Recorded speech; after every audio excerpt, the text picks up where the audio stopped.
بسم اللہ الرحمن الرحیم نحمدہ ونصلی ونسلم علی رسولہ الکریم۔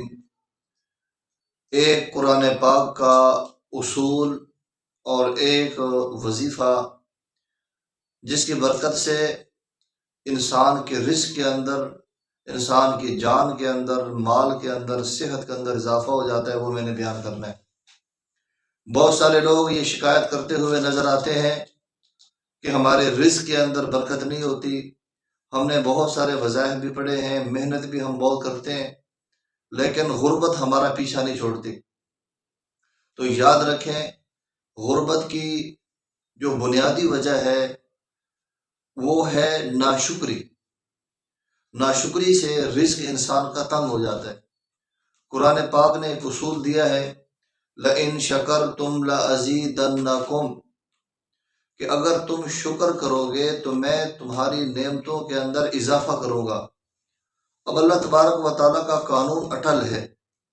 انسان جب اللہ پاک کا شکر ادا کرنا شروع کرتا ہے تو اس کے رزق میں خاموشی کے ساتھ برکت شروع ہو جاتی ہے، اور وہ حیران ہو جاتا ہے۔ چند دن انسان پابندی کے ساتھ یہ کام شروع کر دے، کوئی نیکی کا کام کیا ہے اس پر اللہ کا شکر ادا کرے، کسی گناہ سے بچنے سے کا موقع ملا ہے اس پر اللہ کا شکر ادا کرے، کوئی اچھا کام کر لیا ہے، کسی کا دل خوش کیا ہے، اس پر بھی اللہ پاک کا شکر ادا کرے، تو اس کی نعمتوں کے اندر آپ دیکھیں گے خاموشی کے ساتھ ایک انقلاب آ جائے گا، اور اس کی زندگی بدل جائے گی، اس کا کاروبار بدل جائے گا۔ کوئی سوال کرے آپ سے کہ دکان کے کیسے حالات ہیں، کہو الحمدللہ۔